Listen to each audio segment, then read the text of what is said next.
Hi everyone, today we will be discussing about urinary tract anti-infective agents. So what are these urinary tract anti-infective agents? These are the antibacterial agents which are useful in the treatment of urinary tract infections. These are antibacterial agents which are useful in the treatment of urinary tract infections. Under this urinary tract anti-infective agents, the class of compounds we are going to discuss is quinolones. So coming to quinolones, what is quinolone? As you know that quinoline, it is a bicyclic, bicyclic as well as heterocyclic aromatic compound, and you know the structure that quinoline consists of two benzene rings fused together which forms naphthalene, and at the first position if you replace one of the carbon atom with nitrogen, then it becomes quinoline. In the structure of naphthalene, one of the carbon atoms at the first position, if it is replaced with nitrogen, it is called as quinoline. So now what is quinolone? If you place a ketone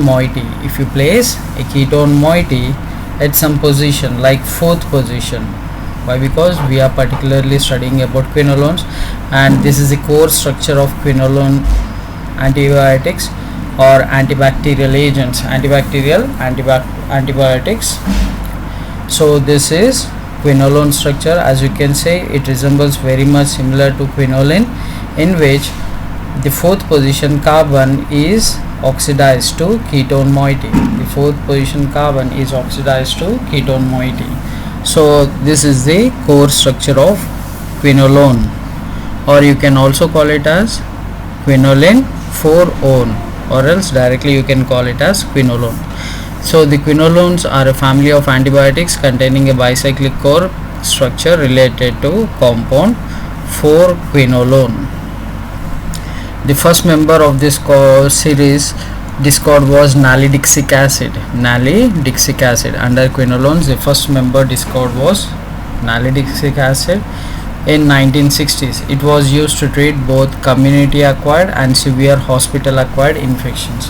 You know that the hospitals are the major source of infection, so nalidixic acid was used to treat hospital acquired infections as well as community related infections, the infections which are prevailing in the community. So they are useful in the treatment of community related as well as severe hospital acquired infections. The drug is nalidixic acid. As you can see, the nalidixic acid, it contains the basic core structure of quinolone. It consists of the basic core structure of quinolone, the nitrogen in the bicyclic ring, and you can see the ketonic moiety. But in addition to the first nitrogen, it also possesses another nitrogen at 8th position.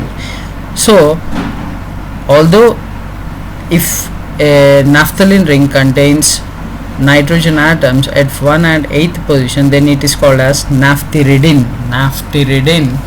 But if you remove this nitrogen atom, it contains quinolone structure. So the nalidixic acid is also included under the class of quinolones.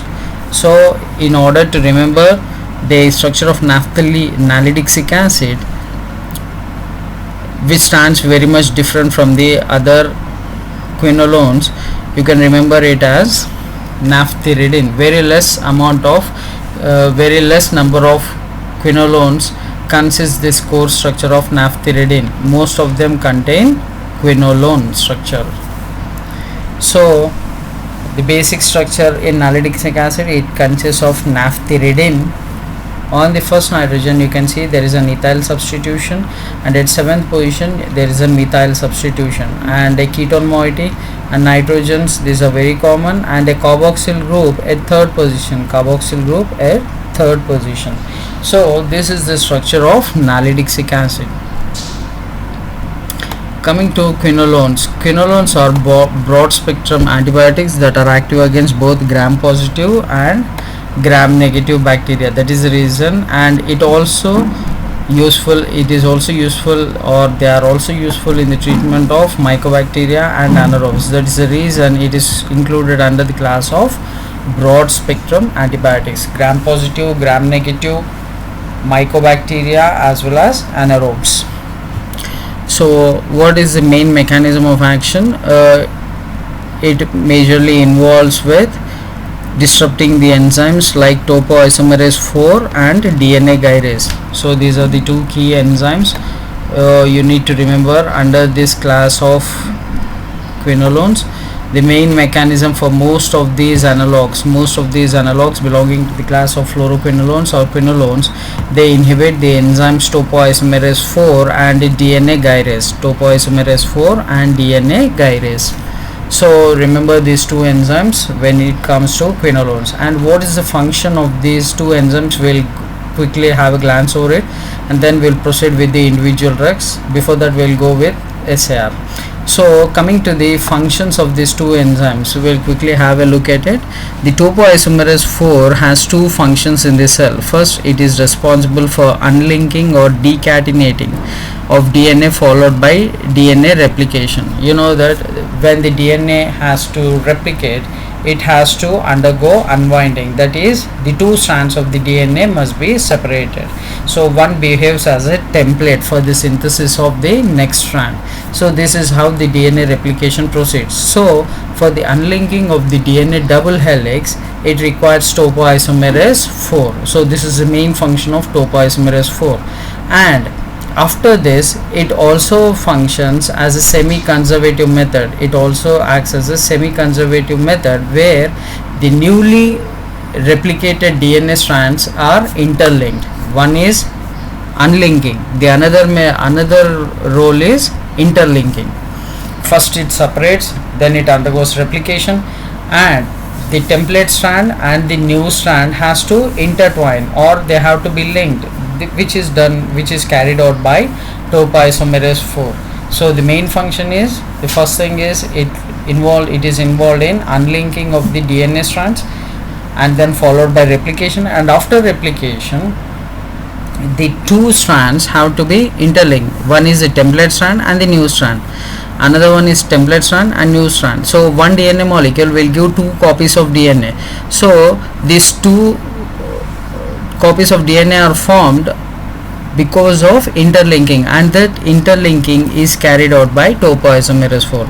So topoisomerase 4 has crucial role to play. One is unlinking or decatenating, and the another one is interlinking. And coming to the role of DNA gyrase. DNA gyrase is an essential enzyme that catalyzes ATP dependent negative supercoiling of double-stranded closed circular DNA. So as you can see, when the DNA is in a circular form, the DNA, if it is made into a circular form, then the role of DNA gyrase comes into play. What it does is it helps in formation of negative supercoils. As you can see, this is only one coil, but here you can see many coils. This is called negative supercoiling, and this is required for the topology of the DNA, maintenance of the topology of the DNA. And this DNA gyrase utilizes ATP for the conversion of circular DNA to the negatively supercoiled DNA. So this is the actual structure of DNA. So the main function of DNA gyrase is to convert the circular DNA molecule into the highly intertwined or negatively supercoiled DNA, and this DNA gyrase performs its action by the utilization of ATP. So it consumes energy and it converts the circular DNA into negatively coiled DNA. This is the actual structure of DNA. So very crucial role to play by topoisomerase 4 as well as DNA gyrase. So mainly these quinolones will target these two enzymes so that the antibacterial effect can be observed. So coming to SAR of quinolones. As you can see, the quinolones have the general structure. The two benzene rings fuse together to form a naphthalene ring, and the nitrogen at first position, and at the fourth position the ketone moiety and a carboxyl group. These are the primary requirements of the core structure of quinolones, and the modifications we observe is that R1 on the nitrogen R5 at 5th position, R6 at 6th position, R7 at 7th position, and R8 at 8th position. And the X can be carbon, or it can be aromatic, or it can be an heteroatom. The X can be a carbon atom, or it can be a heteroatom. And most of the compounds have carbon. Very less number of quinolones contain heteroatom like nitrogen.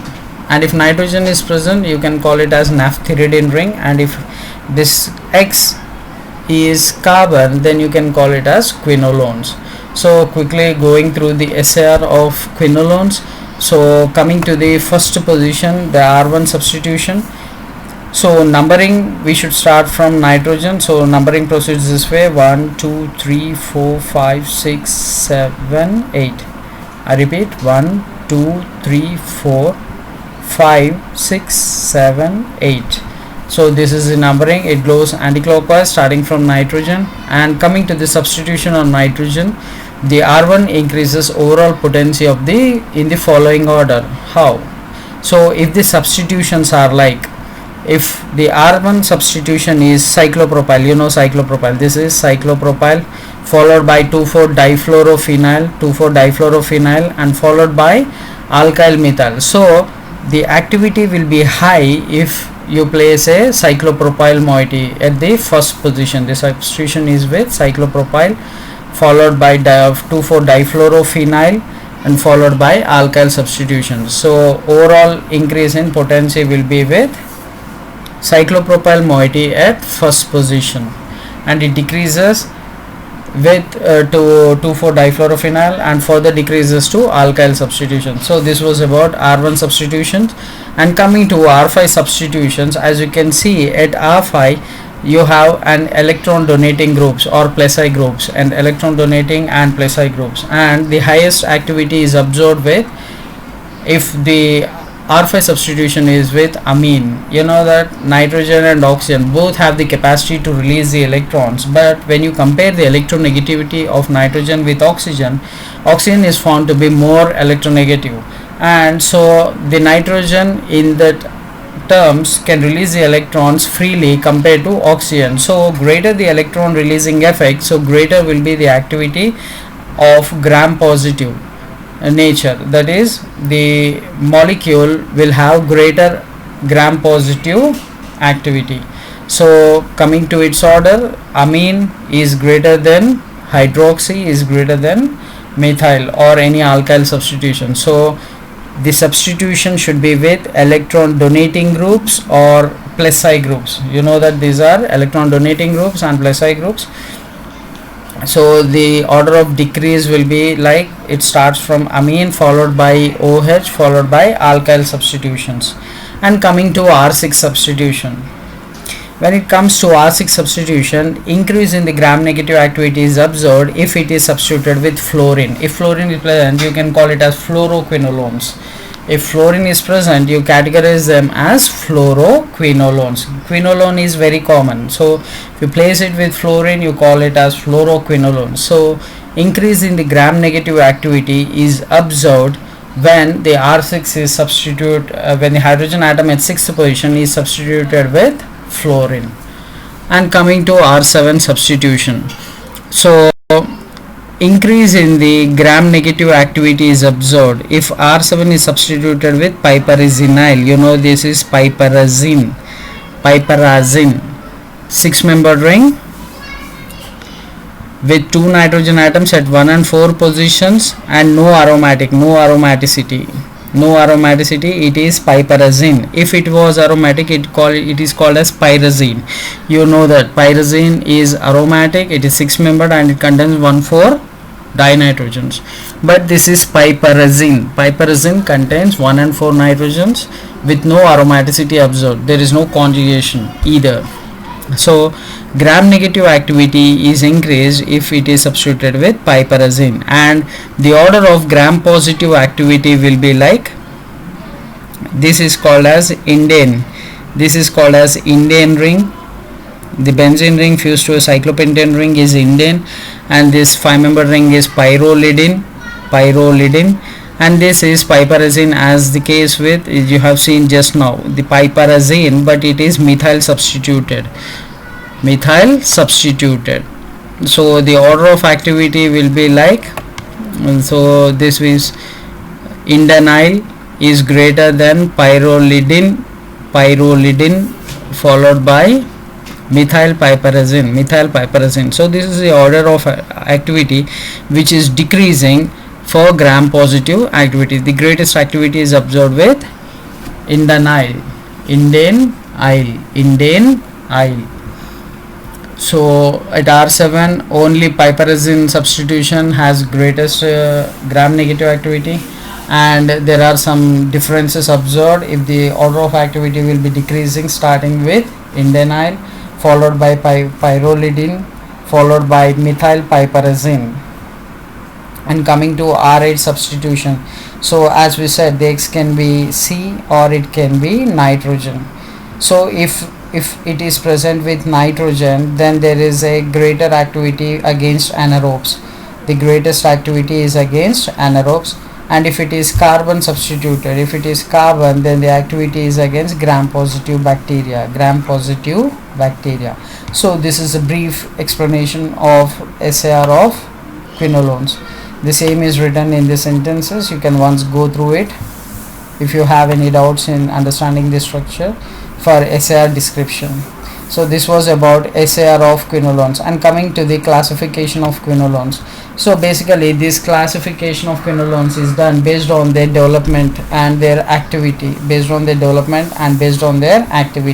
So coming to the classification of quinolones, they are categorized as 4 generations, starting from 1, 2, 3 till 4. So coming to the first generation of antibiotics or quinolones, the examples are nalidixic acid, oxolinic acid and pipemidic acid. So out of these 3, the nalidixic acid is included in your syllabus. Just focus on nalidixic acid. These 2 can be remembered in order to write the classification, if at all it comes in the exam. Nalidixic acid, oxolinic acid and pipemidic acid. And what are its characteristic features? They are active against some gram negative bacteria, and these are highly protein bound drugs. This is about pharmacokinetic property, and it has short half-life. So these 2 belong to the pharmacokinetic properties, that is high protein bound and short half-life. And coming to the activity, it has activity against gram negative bacteria. The examples are nalidixic acid, oxolinic acid and pipemidic acid. Coming to the second generation, the drugs included are norfloxacin, enoxaxin, ciprofloxacin, ofloxacin, lomifloxacin. Norfloxacin, I repeat, norfloxacin, enoxaxin, ciprofloxacin, ofloxacin, lomifloxacin.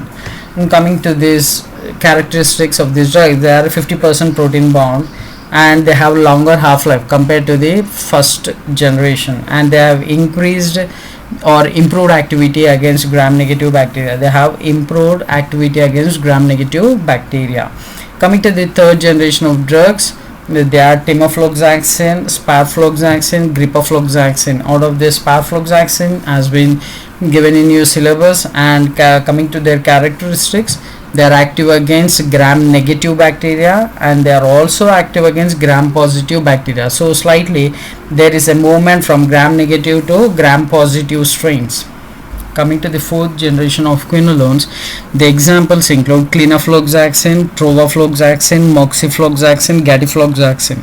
So they have an extended activity on both the strains of bacteria, that is gram positive as well as gram negative, and they are also active against anaerobes and atypical bacteria. So these are very broad spectrum of antibiotics.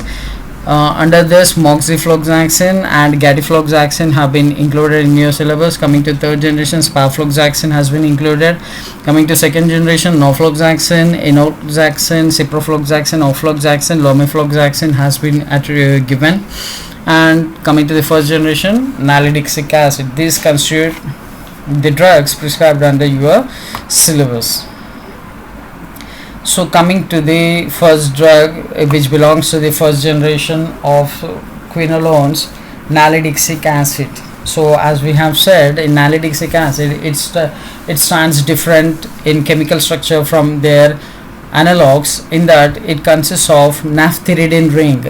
The other most of the other series, most of the other compounds in the series, they consist 4 quinolone structure, but nalidixic acid consists of naphthyridine ring. And what is naphthyridine ring? The nitrogen at first and 8th position in a bicyclic ring, that is naphthalene ring. So this is naphthyridine ring, and we have said that there is an N-ethyl substitution, and carboxyl group at 3rd position is very common for most of the drugs under this class 4 quinolones, and the ketone moiety is very common, and carboxyl group 3rd and 4th position. These two groups are very common, and most of the drugs, they have methyl substitutions or piperazine substitutions at 7th position. So for nalidixic acid, it is methyl substituted, and on the nitrogen it is ethyl substituted. So coming to its chemical structure, it is a first of the synthetic quinolone antibiotics. It is a naphthyridone ring. So this is naphthyridine, and at 4th position you have ketone naphthyridone, and it is not a quinolone. So its ring structure is 1,8 naphthyridine nucleus that contains 2 nitrogen atoms, unlike quinoline which contains single nitrogen atom. This is what we have discussed coming to their structural differences. And coming to its uses, nalidixic acid is effective against gram-negative bacteria. So slightly increase in gram-negative bacteria to gram-positivity is observed from 1st generation to 4th generation. So they are effective against gram-negative bacteria with minor gram-positive bacterial activity, minor anti-gram positive bacterial activity. So, and the other characteristics include they are bacteriostatic at low concentrations, and at higher concentrations they are bactericidal. One is they are active at gram negative bacteria and slight activity against gram positive bacteria. At low concentrations they are bacteriostatic, and at high concentration they are bactericidal. Bacteriostatic prevents the growth of bacteria, and bactericidal, they causes the lysis of bacterial cell, that is killing of bacterial cells. And coming to the side effects associated with nalidixic acid, there are hives. Hives is nothing but urticaria. We have discussed urticaria and hives. So what are they? These are nothing but swollen pale red bumps. Swollen pale red bumps on the skin is hives. It is something like an allergic condition. It's something like an allergic condition caused due to an allergen. So other side effects include rash, intense itching, fainting, and a dose may be a sign of anaphylaxis, that is like sensitivity, anaphylaxis. Common adverse effects include rash, itchy skin, blurred or double vision.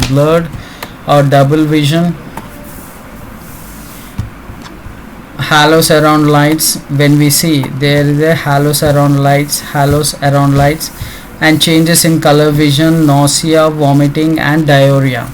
Nalidixic acid can also cause convulsions and hyperglycemic conditions. Convulsions is something like seizures or epileptic conditions, and hyperglycemic conditions. So these are some of the side effects which are associated with skin disorders as well as some eye disorders. The side effects include, and some CNS effects like convulsions, and metabolic effects like hyperglycemia.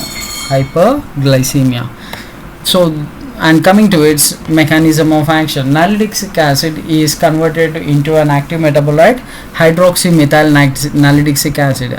Just will go through the structure. As you can see, the nalidixic acid at 7th position you have a methyl group.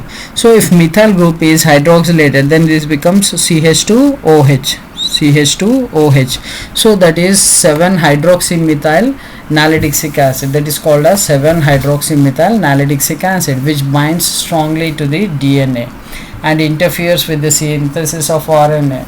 What happens if it interferes with the synthesis of RNA? It interferes with protein translation.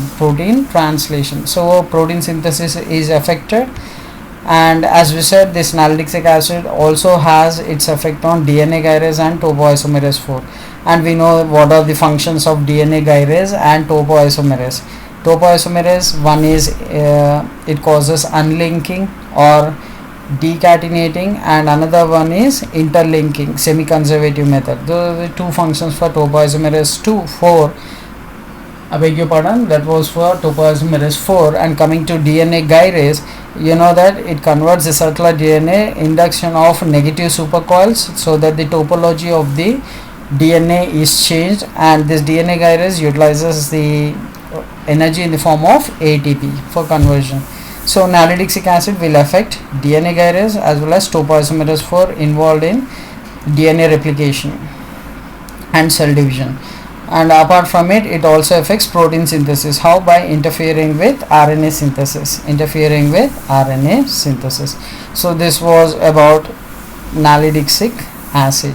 And coming to norfloxacin, the next drug under quinolones. Norfloxacin belongs to the second generation of fluoroquinolone antibiotics. As you can see, the fluorine moiety is at 6th position, and these are the structures or the functional groups very common for fluoroquinolones. The nitrogen at 1st position and the ketone moiety at 4th position. At 3rd position we find a carboxyl group. So these are the common features which are observed in quinolones core structure.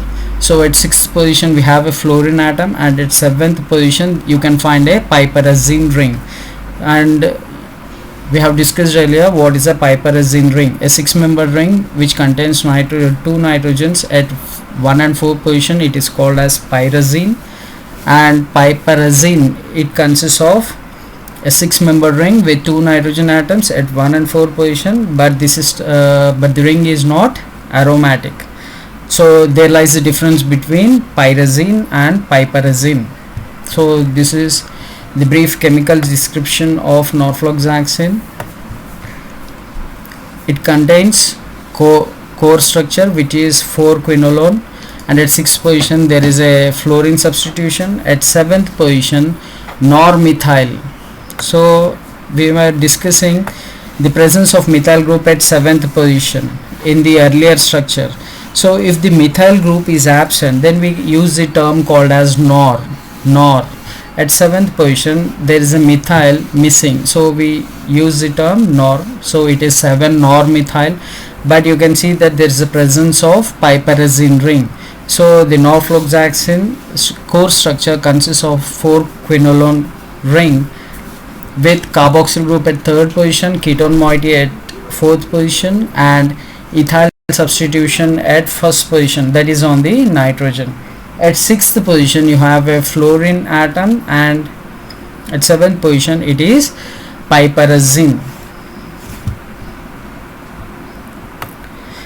Coming to its uses, it is used to treat urinary tract infections, because they are classified under urinary tract infections, gynecological infections, inflammation of the prostate gland, gonorrhea, and bladder infections. And it is also used to treat syphilis. Syphilis is nothing but it is a sexually transmitted disease, STD, and it is also used as eye drops for infections. In the eye. Coming to its side effects, the norfloxacin is associated with some side effects like tendon ruptures. You know what is a tendon and what is the difference between a tendon and a ligament. A ligament is something which joins both the bones, and tendon is something which joins a muscle with the bone. So the side effects include tendon ruptures and irreversible peripheral neuropathy. So these are the common side effects associated with norfloxacin. And coming to its mechanism of action, as we have discussed earlier, this mechanism of quinolones, it depends on the inhibition of the crucial enzymes which are involved in DNA replication as well as cell division. The enzymes are topoisomerase 4 as well as DNA gyrase. So quickly going through the mechanism of action, norfloxacin is a broad spectrum antibiotic that is active against both gram positive and gram negative bacteria. It functions by inhibiting DNA gyrase. and topoisomerase 4, which are necessary to separate bacterial DNA, thereby inhibiting cell division. The cytotoxicity of fluoroquinolones is likely a two-step process involving conversion of topoisomerase quinolone DNA complex to an irreversible form. So when the quinolone drug, that is norfloxacin, is taken, it forms a complex with both the enzyme as well as the DNA. The enzyme is topoisomerase and the substrate for it is DNA. So it forms an irreversible complex, so that it inhibits DNA replication, as well as cell division. So this is the brief information regarding norfloxacin, its chemical structure, uses, the side effects associated with the drug, and the mechanism of action.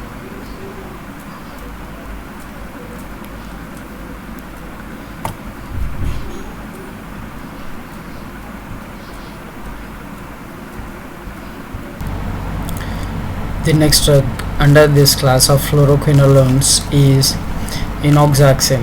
Enoxaparin is an oral broad spectrum second generation fluoroquinolone antibacterial agent or antibiotic. It belongs to second generation fluoroquinolone. Coming to its structure, you can compare the structure of norfloxacin with enoxaparin. This structure looks very much similar, only the thing is the X substitution here at the 8th position is carbon in case of norfloxacin, and in case of enoxaparin it is nitrogen. So it belongs to the class of naphthyridine. It also has the core structure of naphthyridine. The chemical structure very much similar to norfloxacin, but 4-quinolone replaced with naphthyridine ring. As we said, in norfloxacin the drug contains quinolone structure or 4-quinolone structure, which has been replaced with naphthyridine ring. So this is the structure of enoxaparin. And coming to its uses, it is used in the treatment of urinary tract infections and gonorrhea. It has been shown recently it may inhibit cancer effects. Enoxaparin is active against gram-positive as well as gram-negative bacteria. Urinary tract infections, gonorrhea, anti-cancer activity, gram-positive antibacterial activity, and gram-negative antibacterial activity. Coming to its mechanism of action, it has bactericidal effects by inhibiting the enzymes DNA gyrase and topoisomerase 4. We know that these two enzymes are involved in the processes like DNA replication, transcription, that is RNA synthesis, repair, DNA repair, and recombination. So coming to its mechanism of action, it mainly inhibits both the enzymes which are very crucial in DNA replication as well as bacterial cell division, that is DNA gyrase and topoisomerase 4. Coming to its adverse effects, the adverse effects of this include seizures, that is CNS effects, as well as some types it may be epileptic conditions. Seizures may turn to epilepsy, and therefore these drugs or the enoxaparin cannot be administered, is not prescribed for the patients who has epileptic trigger orders. Why? Because it triggers epileptic conditions. So that was about enoxaparin. Coming to ciprofloxacin, it has the structure same that of 4-quinolones. Because at 6th position it has fluorine, belongs to 4-quinolones. These are the general substituents, ketone moiety, carboxyl group. And the 7th position, instead of methyl we have piperazine ring. And coming to ciprofloxacin, easily to remember the structure, cyclopropyl group. This is cyclopropyl group at 1st position, that is on the nitrogen atom. So ciprofloxacin, immediately you should remember that it contains cyclopropyl group. So coming to its chemical structure, cyclopropyl ring replaces ethyl of earlier analogs. In the case of earlier analogs, we have discussed under quinolones and naphthalidins, it was ethyl group. So ethyl is substituted with cyclopropyl groups. So cyclopropyl, you can remember it as Cipro of the drug ciprofloxacin. Coming to its uses, used to treat bacterial infections. It also includes bone and joint infections. It is also used to treat bone and joint infections, intra-abdominal infections, infectious diarrhea, respiratory tract infections, skin infections, typhoid fever, and urinary tract infections. It can be administered in mouth and as well as eye drops and ear drops. Eye drops and ear drops. The drug is also used IV. So the route of administration is of 4 types. It can be taken orally, it can be taken as drops in the ears, it can be taken as drops in the eyes, as well as IV, intravenous. Coming to its side effects. Side effects include nausea, vomiting, diarrhea, and rashes. Severe side effects include tendon ruptures and hallucinations, and nervous damage, something like peripheral neuropathy. And in people with myasthenia gravis, there is worsening of muscle weakness. Myasthenia gravis is a skeletal muscle disorder. It is an autoimmune disorder. Myasthenia gravis, it is a skeletal muscle disorder and it is an autoimmune disorder. Easy to remember. The cinema actor Amitabh Bachchan suffers from this disease, the myasthenia gravis. So it is an autoimmune disorder. Coming to rates of side effects appear to be higher. At this point there is no need of any inclusion, so you can terminate it. So side effects include nausea, vomiting, diarrhea, and rashes. This is a very common. Apart from it, something unique are tendon ruptures, hallucinations, nervous damage, and triggering of myasthenia gravis, that is something related to muscle weakness, worsening of muscle weakness. And as we said, myasthenia gravis is an autoimmune disorder affecting skeletal muscles. Coming to its spectrum of activity, it is included under broad spectrum of activity, and the spectrum includes gram-negative bacteria such as E. coli, Haemophilus influenzae, Klebsiella pneumoniae, Legionella pneumophila, Moraxella catarrhalis, Proteus mirabilis, and Pseudomonas aeruginosa. So these are the examples of bacteria which are belonging to the class of gram-negative bacteria. E. coli, Haemophilus influenzae, Klebsiella, Legionella, Moraxella, Proteus, and Pseudomonas. And it is less effective against gram-positive bacteria such as MRSA, methicillin resistant, Staphylococcus aureus, Streptococcus pneumonia, Staphylococcus and Streptococcus genus, they belong to gram-positive, and Enterococcus